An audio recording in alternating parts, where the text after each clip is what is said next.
Ay, trivia natin ngayon ay nakikita mo yung may halaman dyan sa likod? Yan. Lapit ka rito, Kareraman. Kareraman pala. Kareraman. Ito ay tinatawag sa amin na five fingers. Ano? Kita nyo? Five fingers. Alam nyo ba yung five fingers ay maganda yan sa health. Meron yung vitamin E, vitamin E, at saka vitamin C.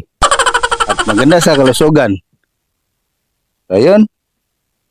Kaya ugaliin magamit ng five fingers kada adlaw. Maganda ang ating kalusugan. Ayan ang mga ating trivia ngayon for today's video.